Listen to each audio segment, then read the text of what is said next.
Hey, good day, everybody. Welcome into First Take. I'm Molly Karam. That is Marcus Morris. Good to have you back in NYC. How we feeling? How we living?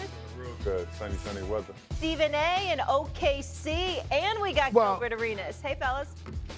How you doing? Agent Zero in the house. I just wanted to say to America, it is wonderful to see my man Eminem back in the house. It is wonderful to see Agent Zero. I mean, he's out west. And to get up this early, to get beat down. I really think that he should be applauded for that, okay? This is not true. This is not the playoffs against LeBron where you average 35. This is not 2004 to 2007 when you average 27 a game, okay? This is First Take. And Marcus Morris has come on this show. And I must say, he has been very good, yet very disrespectful. He actually tried to bring in his brother to help him. He actually tried to bring in his brother. But I'm ready. Let's go, Don't y'all. worry, Stephen A. Let's go. Mark Keefe's right there. I'm looking at him right now, and I got a mic on him, so I might be bringing him out at any moment. Just buckle up. Oh, Lord. It is game day. Western Conference Finals, game one tonight, right here on ESPN and on The Deuce. It's the battle of the two young superstars. Anthony Edwards and the Minnesota Timberwolves face off against SGA and the Oklahoma City Thunder. Thunder on a quick turnaround after finishing off the Nuggets in Game 7 on Sunday. They're 6-2 this postseason in games with 1 day of rest. On the other hand, the T-Wolves are coming into this game well-rested with 5 days off, but are only 2-4 this postseason in games with 3 or more days of rest. But who needs rest when we're talking Western Conference Finals? All right, Gil, starting with you. Who needs Game 1 more tonight? Is it OKC or the Wolves? I think the Wolves. Right now they're the underdogs in this series. Ant-Man, at the age of 23, needs to really prove himself to be that guy.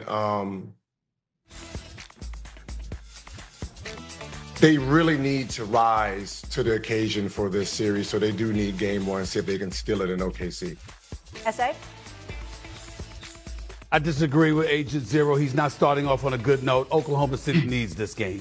And here's why you need this game. I mean, listen, as elite as they are defensively, they have struggled offensively. We have seen that. We know that Shai Gilgeous is that dude. He's something special. The modern-day George Gervin, Iceman, George Gervin, upgraded, obviously, with what he brings to the table.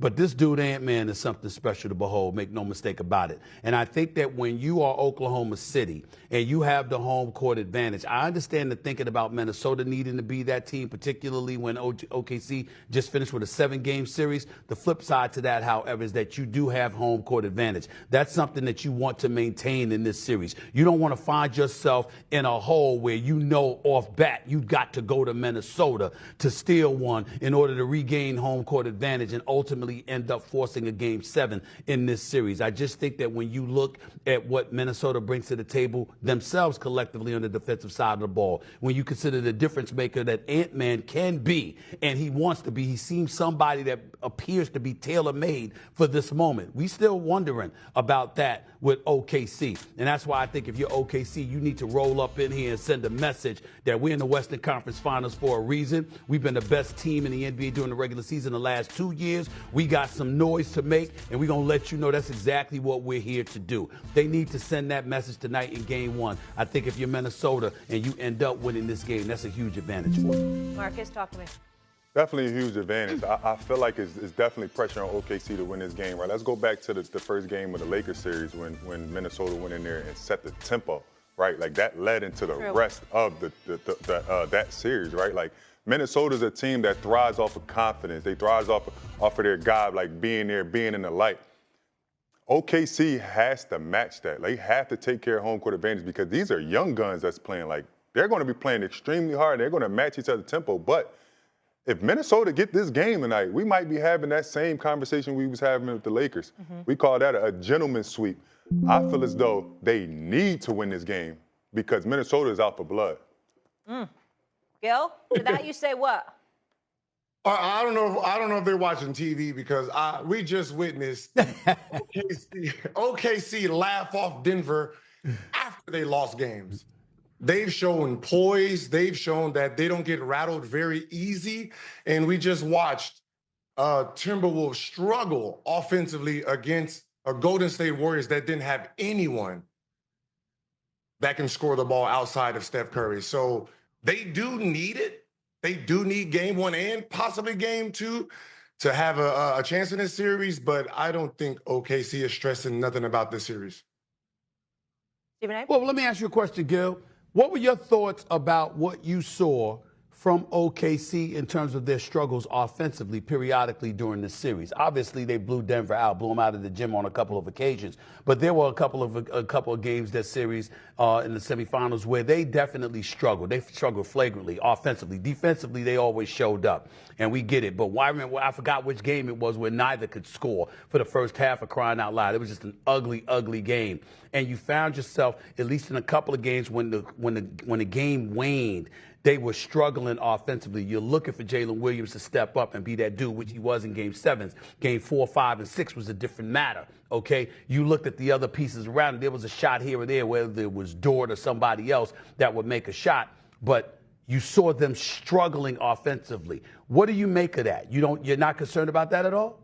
No, I don't think they're concerned about the offense because, they rely on defense. When you're talking about the playoffs, playing very good offensively throughout the series is going to be hard, but as long as you can sustain your defense, and which they do. And then from there, it's just about winning the game. And they found a way to win this series. They found a way to win games with struggling offensively. So I don't think they're going to really stress this series out. They're going to go out there and take care of business.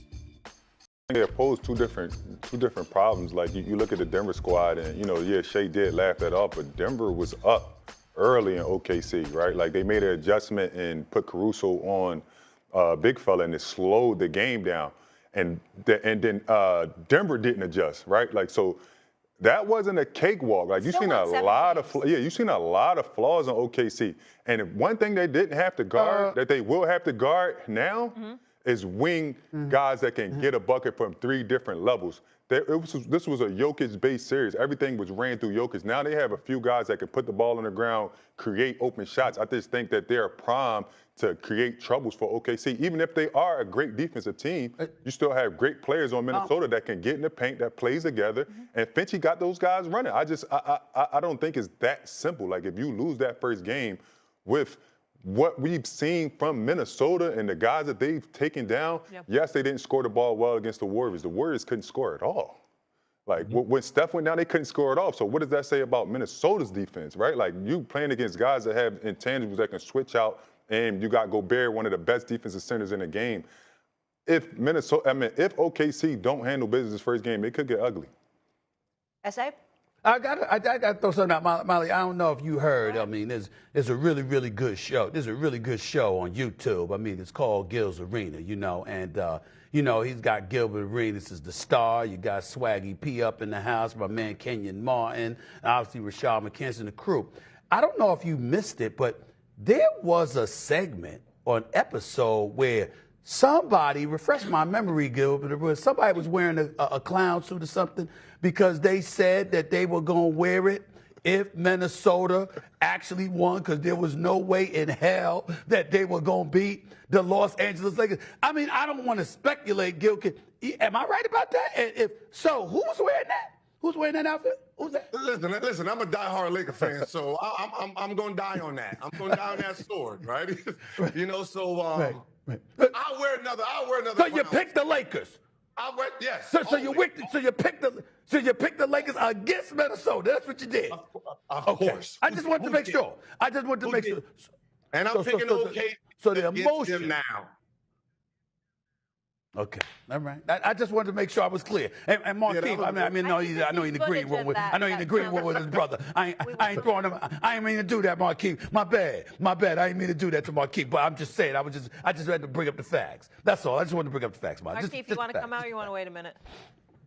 Okay, he's gonna. Now he can wait. He can wait. Let him sit in the green room. Let him sit in the green room eating his breakfast. He's good. He's good. All right. Shai Gilgeous Alexander, Anthony Edwards, obviously meeting in the Western Conference Finals, as we discussed, after leading their teams in the regular season.